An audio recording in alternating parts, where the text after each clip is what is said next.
Hello guys, good morning to all of you. This is Maggie sir here and now we are going to get discuss about the velocity selector यानी वेग वर्णकर्ता। अब हम ये discuss करने जा रहे हैं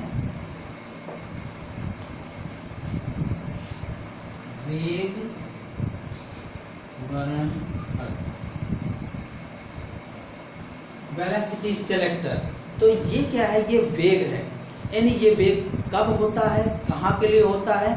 तो ये वह वेग है जो क्रासित वैद्युत क्षेत्र और क्रासित चुंबकीय क्षेत्र में कोई कण, कोई आवेशित कण बिना विक्षेपित हुए गतिमान होता है। जिस वेग से गतिमान होता है उसे ही वेलोसिटी सेलेक्टर या वेग वर्णकर्ता बोलते हैं। ध्यान रखिएगा, यह वह वेग है कि जो चुंबकीय क्षेत्र और वैद्युत क्षेत्र कैसे हों? क्रासित वैद्युत व क्रासित चुंबकीय क्षेत्रों में से बिना विक्षेपित हुए गतिशील होता है। तो जिस वेग से गतिशील होता है ये वेग वर्णकर्ता कहलाता है। तो देखते हैं हम कि ये एक्स एक्सिस है, इस दिशा में हमने वेग को दर्शा दिया। ये वाई एक्सिस है, इस दिशा में हमने वैद्युत क्षेत्र को दर्शा दिया। या वैद्युत बल की दिशा वैद्युत क्षेत्र की दिशा में ही होती है, तो ये वैद्युत बल की दिशा हो जाएगी, ठीक है ना। और ये चुंबकीय क्षेत्र की दिशा हो गई जेड बी की दिशा, तो ये हो जाएगी इस दिशा में चुंबकीय बल एफ बी।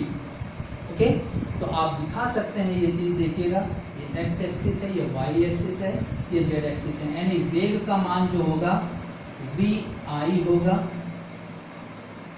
वैद्युत क्षेत्र का जो मान होगा वो ई जे होगा और चुंबकीय क्षेत्र का मान होगा वो बी के होगा। इनका उपयोग हम करें, तीनों आपस में लंबवत है। तो इस प्रकार से देखिएगा, ये लॉरेंज बल जो था F L equal to F E plus F B, या इसको हम F L equal to q E plus B cross B.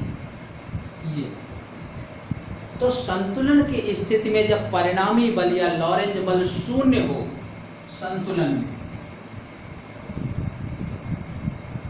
ये क्या हो जाएगा? शून्य। तो Q E plus B cross B, तो ये आ जाएगा E plus B cross B equal to 0। अब इनके मान रखिए, देखिएगा E J plus B I cross B के, ये इक्वल टू 0। तो E J plus B B ये परिमाण है तो एक जगह लिख सकते हैं आई क्रॉस के, और आई क्रॉस के जो होता है वो माइनस जे होता है। तो E J plus B B minus J equal to 0। तो जे कॉमन ले लीजिए, तो E minus B B plus minus minus हो जाएगा, तो ये जे भी 0 में आ जाएगा, यानी E minus B B equal to 0। तो E equal to B B या v का मान आ जाएगा e अपॉन बी।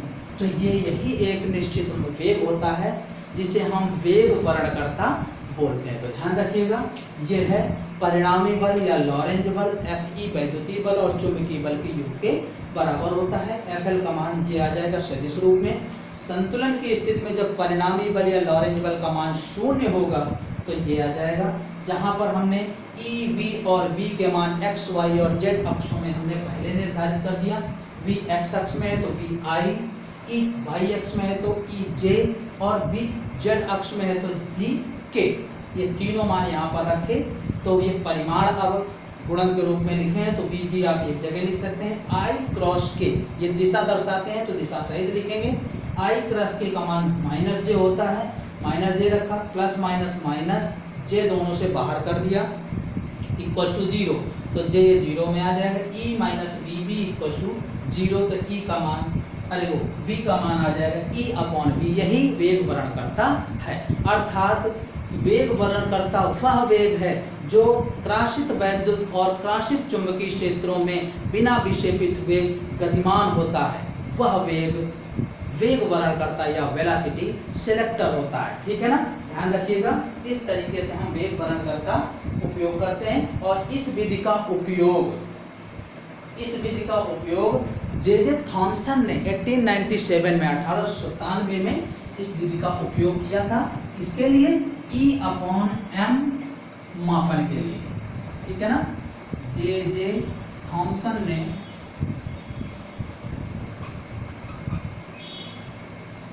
इसका उपयोग किया था E/m ज्ञात करने के लिए, ध्यान रखिएगा। तो ये जे थॉमसन ने इसका उपयोग किया था E/m यानी आवेश और द्रव्यमान अनुपात ज्ञात करने के लिए। और द्रव्यमान स्पेक्ट्रोमीटर में भी इसी का उपयोग किया जाता है, इसी विधि का उपयोग किया जाता है, जहां पर E और m का अनुपात ज्ञात किया जाता है। तो इस प्रकार से हम ये E/m ज्ञात करने के द्रव्यमान स्पेक्ट्रोमीटर विधि में भी इसी का उपयोग करते हैं। ओके।